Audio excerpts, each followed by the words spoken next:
Bienvenue sur les cours de Jean-Phi pour une courte leçon consacrée aux espaces vectoriels quotients. En fait, on a déjà parlé des espaces quotients et des groupes quotients et même des anneaux quotients.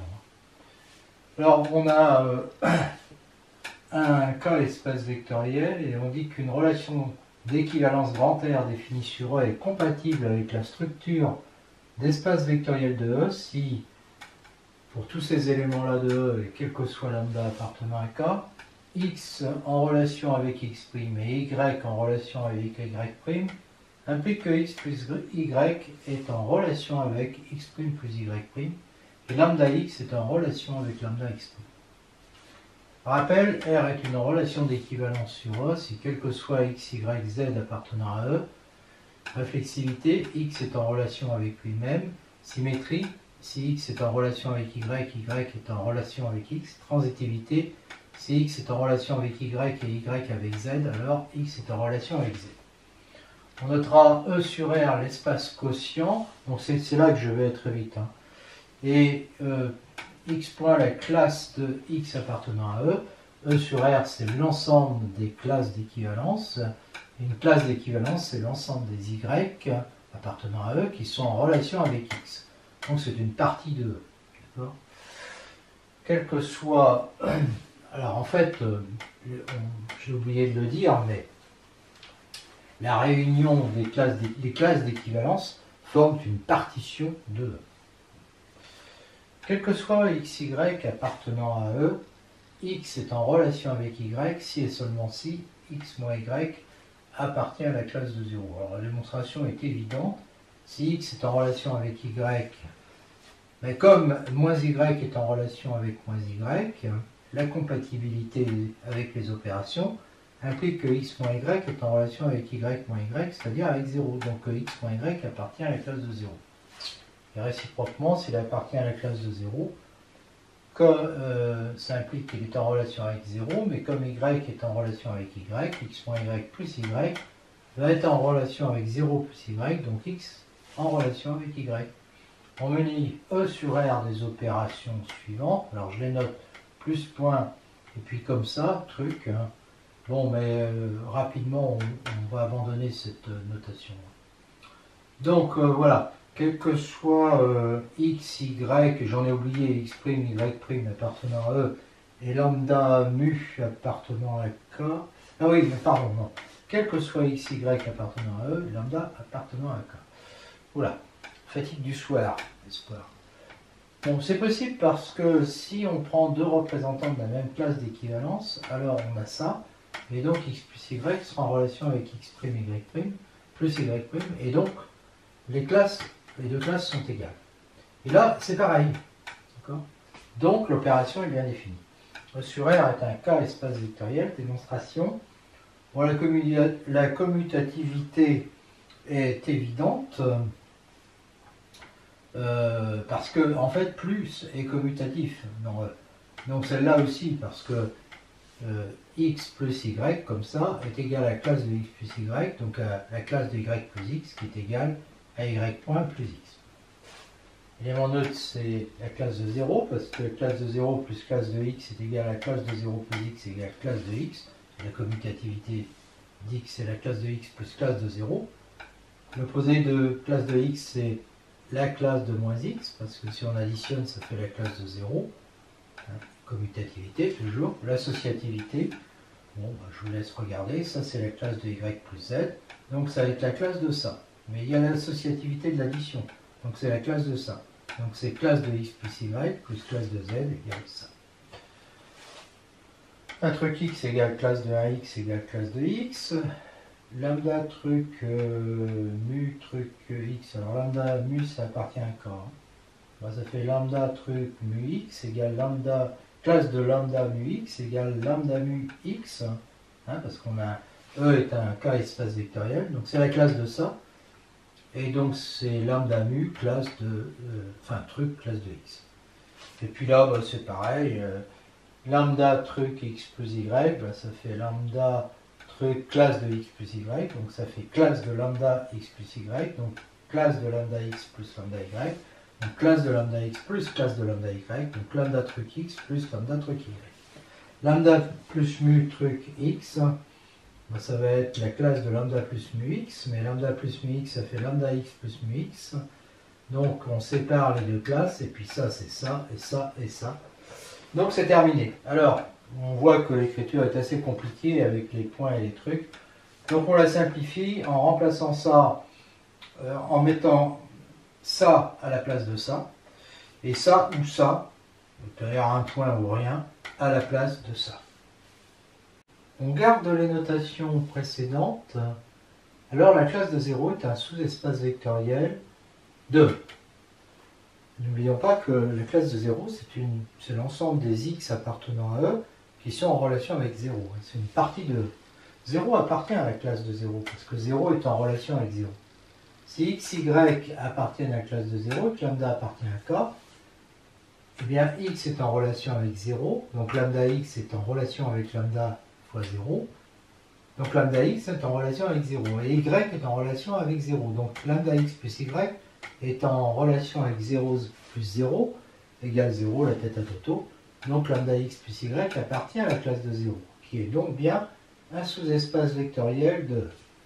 Notation, si A est inclus dans E, on est toujours avec notre espace vectoriel, hein. A différent du vide, hein. Et si x appartient à E, on note x plus A, l'ensemble des x plus y appartenant à A, ce qui est égal à A plus x, puisque la loi est commutative.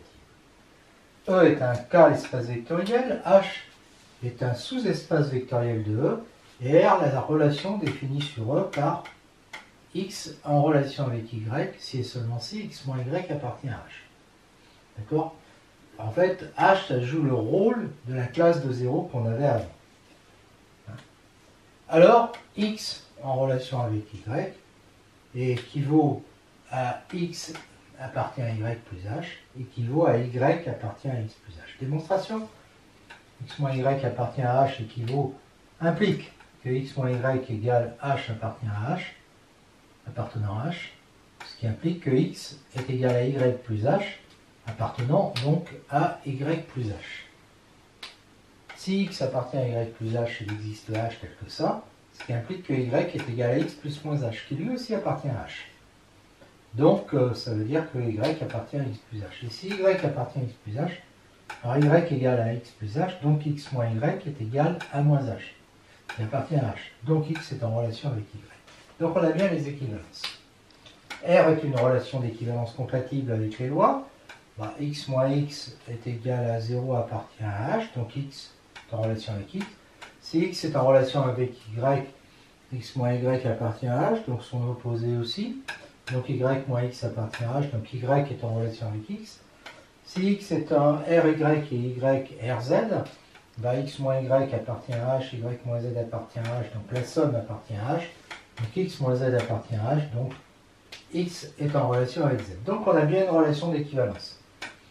Si la compatibilité, si x est en relation avec x', y en relation avec y', alors j'ai x moins x' appartient à h, y moins y' aussi, donc la somme aussi, et la somme c'est x plus y moins x' plus y', qui appartient à h.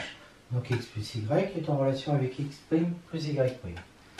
X est en relation avec x', lambda appartient à k, donc x moins x' appartient à h, je multiplie par lambda, h est un sous-espace vectoriel, hein.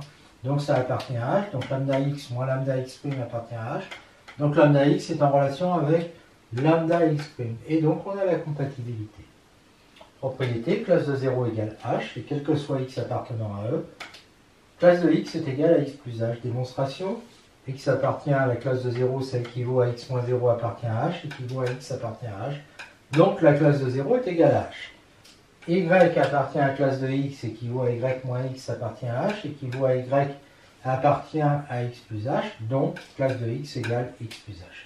La conclusion de tout ça, c'est que R est une relation d'équivalence dans l'espace vectoriel grand E, si et seulement s'il existe un sous-espace vectoriel H de E, tel que x et y équivaut à x moins y appartient à h. Cet espace quotient qu'on avait noté tout d'abord E sur R, on va le noter en fait E sur H. E sur H est un cas espace vectoriel. Donc dans la première partie, le H, c'était la classe de 0 bien sûr.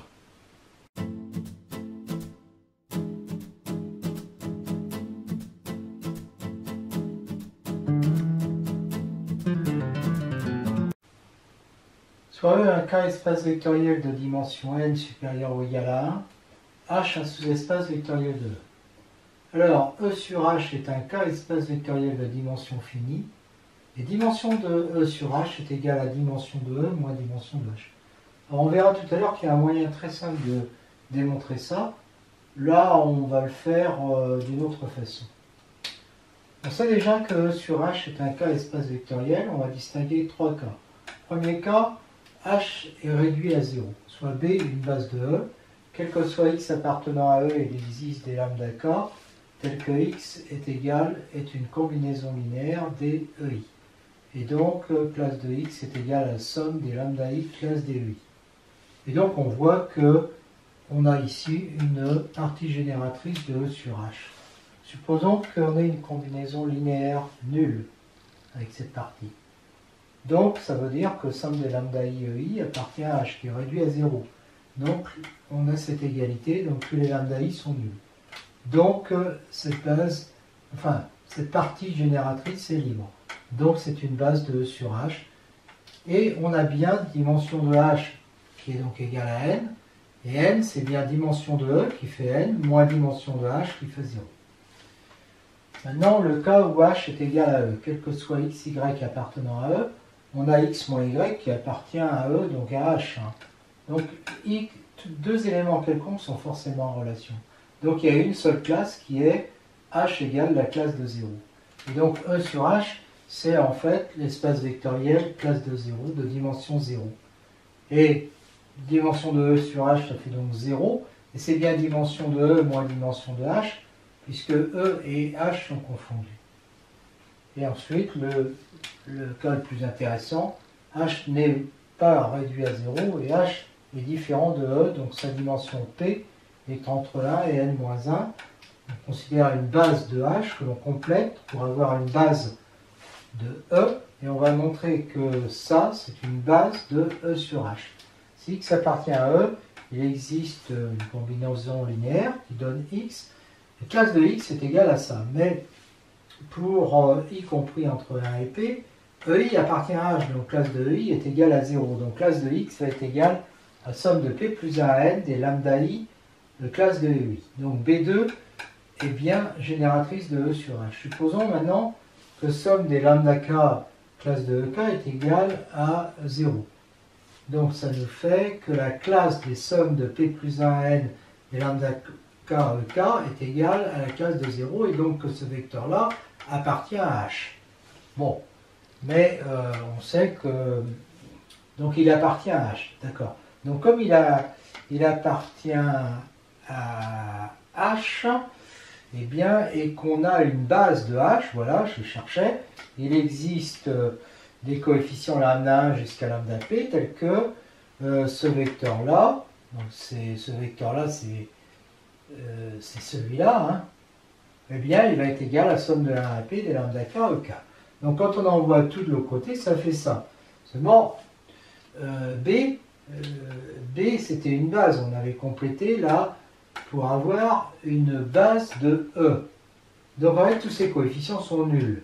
D'accord? Donc les lambda k sont nuls, qu'ils soient entre 1 et p, pardon, ou qu'ils soient entre p plus 1 et moins lambda k. Enfin, ils vont être nuls entre 1 et p, et puis moins lambda k va être nul entre p plus 1 et n. Donc lambda k va être nul aussi. Mais c'est eux qui... Oui, c'est ceux-là qui m'intéressent. Lambda k va donc être nul, quel que soit k allant de p plus 1 à n. Et donc, j'en reviens au départ, j'avais supposé ça, et je démontrais que tous les lambda k de p plus 1 à n sont nuls. Donc la base B2, je ne sais pas si oui, c'est bien B2, elle est libre, elle était génératrice, elle est libre, donc c'est une base de E sur E, pas la base B2, la partie B2. Donc maintenant c'est une base, je peux dire que c'est une base. Donc comme elle contient, elle contient n-p termes, donc sa dimension de E sur H va être de n-p. Et donc n c'est la dimension de E, moins p, moins la dimension de H, et donc on a bien le résultat. Une remarque, si E est un espace vectoriel de dimension quelconque finie ou non, eh bien H, un sous-espace vectoriel de E, l'application pi qui a x appartenant à E associe classe de x appartenant à E sur H, eh bien, alors pi, c'est la projection canonique, hein, est linéaire et surjective. Surjective, c'est évident, hein, puisque les classes de x décrivent E sur H, et puis pi de lambda x plus y, c'est classe de lambda x plus y, donc c'est lambda classe de x plus classe de y, donc lambda pi de x plus pi de y. Donc on a bien affaire à une application linéaire de l'espace vectoriel E sur l'espace vectoriel E sur H. Mais là, il n'y a pas de dimension. Hein, d'accord ? Alors maintenant, ce qu'on peut voir en plus, c'est que ker de pi va être égal à H. D'accord ? Bon, ça, c'est évident parce que pi de x égale 0, ça veut dire que classe de x est égale à classe de 0, donc que x appartient à H. Donc ker de pi, c'est H. Alors, si on est en dimension finie pour E, eh bien, qu'est-ce qui va se passer? On sait que dimension de image de pi plus dimension de quart de pi va être égale à dimension de E. Donc, dimension de l'image de pi, bah, c'est E sur H, va être dimension de E sur H, puisque image de pi c'est E sur H, va être égale à dimension de E moins dimension de quart pi. La dimension de quart pi, c'est dimension de H. Et donc là, je retrouve le résultat que j'avais démontré avant.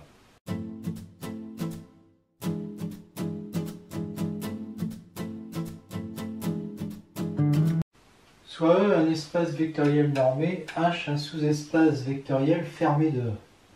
Alors l'application N, qui est la classe de X appartenant à l'espace quotient E sur H, associe la distance entre X et H, c'est-à-dire inf de X moins H quand H appartient à H, est une norme sur l'espace quotient.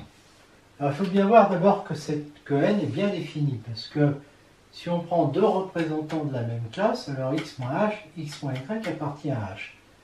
Quel que soit H appartenant à grand H, la norme de X moins H est égale à la norme de Y moins X plus H, parce que le Y se supprime et ça fait bien X moins H. Bon, mais l'application qui à H appartenant à grand H associe Y moins X plus H appartenant à grand H, puisque Y moins H appartient à H, donc si je rajoute un élément de H, ça appartient à H. C'est une bijection, parce que c'est une injection, parce que si H est différent de H', bah, ça va être différent de ça. Et puis si U appartient à H, bah, U c'est phi de U moins Y moins X, et ça comme Y moins X appartient à H et que U appartient à H, ça c'est bien un élément de H, d'accord, hein? Et quand je fais effectivement Y moins X moins ce truc-là, non, plus ce truc-là, Y moins X plus ce truc-là, eh bien ça me fait bien U. Voilà. Donc on a bien une surjection et donc on a bien une bijection. Donc en fait, si je prends l'ensemble des X moins H, H appartenant à H, et l'ensemble de ces trucs-là quand H appartient à H, bah, ça va donc être, grâce à cette remarque, l'ensemble des normes de Y moins H quand H appartient à H. C'est-à-dire je fais jouer à H ce rôle-là.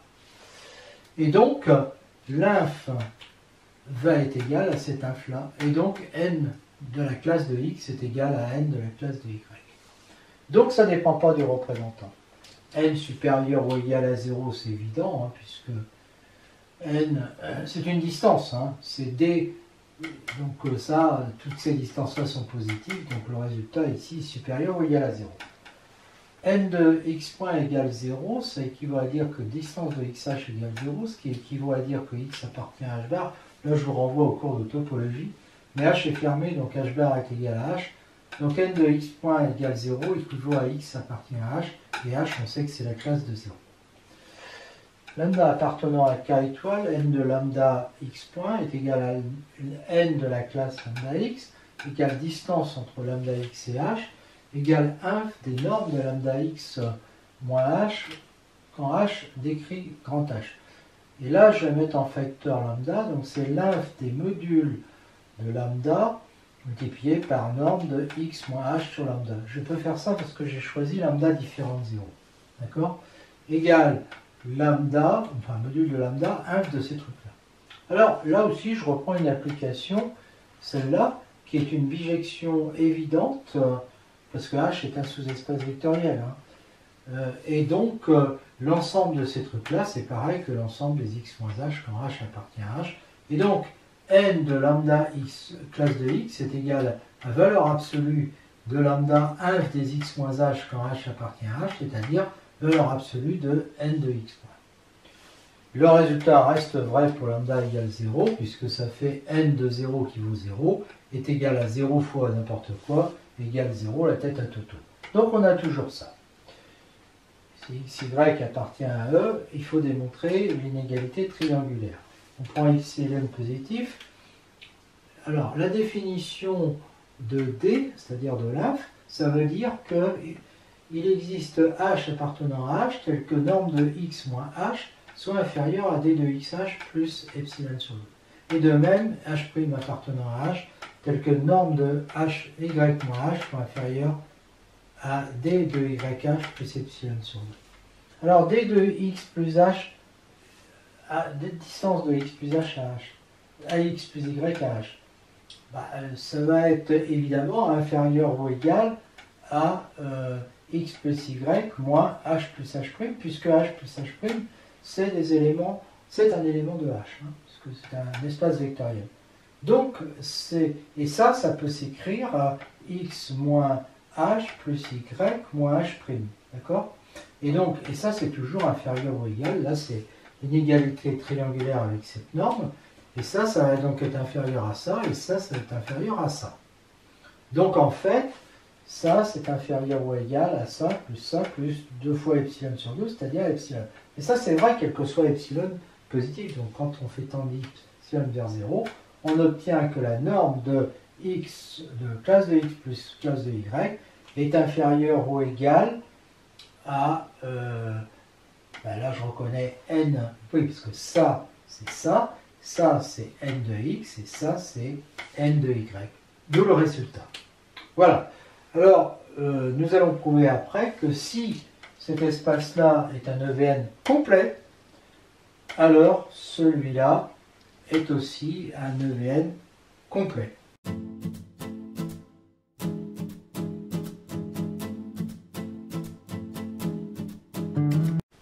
Un petit peu de topologie.